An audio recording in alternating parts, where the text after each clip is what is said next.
Hello, I'm Abhishek Ranjan. I'm from PIT Misra. I'm currently in pre-final year.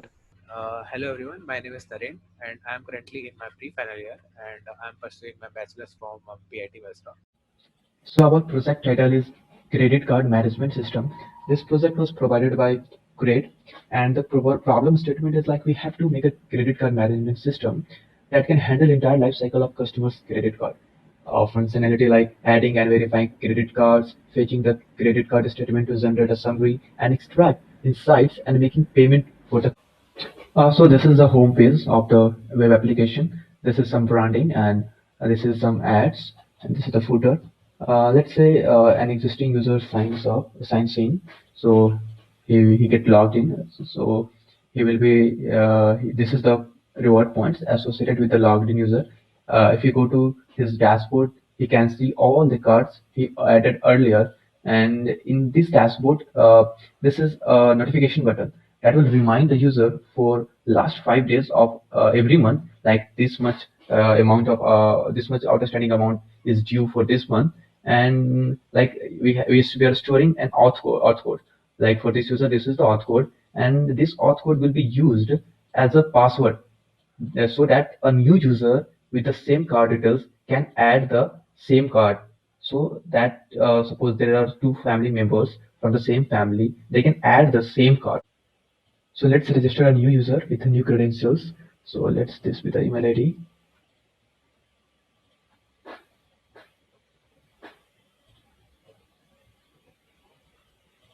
So after registering, he will automatically get logged in. So currently the reward points associated with a new login user is 0 since he does not made any transactions. So let's say he tries to add a card that is already associated with a different user. So let's say he entered the same card number, okay, and all of the card details must be the same. So like month is 7 2016, CPP 123, and let's he enter the auth code, okay, and if he suppose submits it, um, the card is successfully get added. So this card is the same card you see earlier with the previous user with the same card number, and this here's the same statements whatever the transaction they made earlier. Let's see add a new card of himself. So let's say the card number is this which is unique, never used, and card holder is suppose,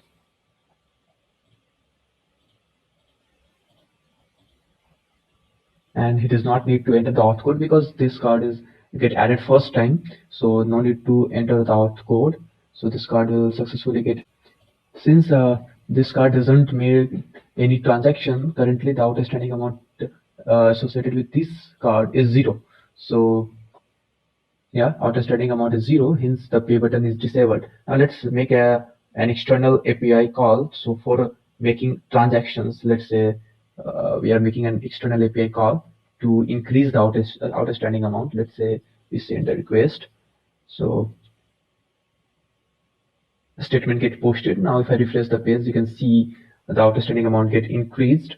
Now the outstanding amount is 16,479. Now let's suppose you want to pay the bill for this outstanding amount. Let's say he wants to pay an amount like 10,000 suppose. So currently the reward point is 0. Now suppose we pay the bill, the reward point will increase by an amount with an algorithm we introduced in backend, and now the outstanding amount get decreased. Now user can take a look at the statements for any specific month. Suppose he is looking for the current month statement, so he will get the statement like for this month, these are the statements he had done.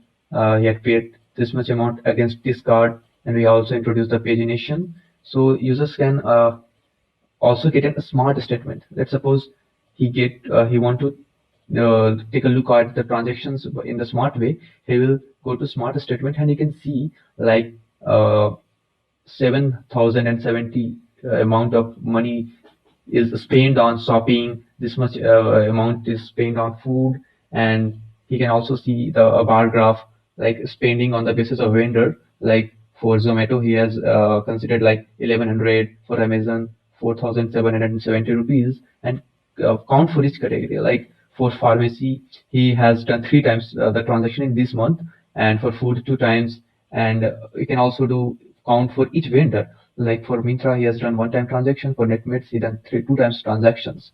So this is the smart step.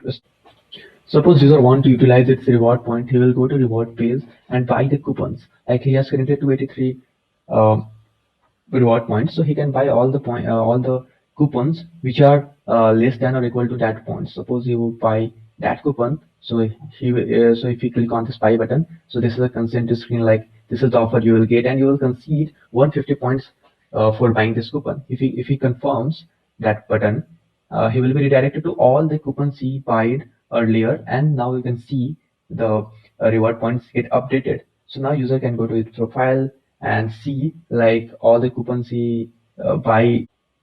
He can also turn off the notification. Suppose you don't want to get notified for each uh, for every fifth day of in the last month. He can turn off the notification, or the notification get turned off. If you want the notification, he can turn on. He can also edit his name, like whatever you want, and mobile number. If you want to update, he can update it. And the auth code he want to enter, if he wants that someone else with the same card details from his family can add this card, then he has to enter the auth code. So he can update it. The profile will get updated. Okay, so let's talk about the schemas we have used in the backend. So when a new user signs up, there will be a profile associated with the current user. So this profile can have many cards, and many cards can have also have the same profile because we have used a auth code implementation in our app. So there is a many to many association between the profile and the cards, and we have achieved it using the junction table profile card. And the profile can have one to many relation between the profile and rewards, because one profile can have many rewards, and there can be also many transactions associated with a particular card. So there is also one to many relation between the cards and the transactions. So let's talk about the tech stack we have used in the project. So for the front end, we have used React.js with the React Bootstrap library, and we have used Redux for the state management. And for the backend, we have used Node.js, Express.js with the MySQL database, and we have used SQLized ORM to query the data from the database. So here we used SQL database because SQL database provide great benefits for transactional data whose structure doesn't change frequently. So here the structure is more like fixed, and here transactions are also involved, so it was preferred to use SQL database over NoSQL database. So we have deployed the front end on Netlify and backend on Heroku with MySQL database on Clever Cloud, and you can find the source code on GitHub repository, which will be in the description down there, and we will also link all the projects links down there so you can check them out. And in case if you want to reach out to us, then these are our emails, and you can reach out to us, and we will also give it in the description. And thanks for watching. Have a good day.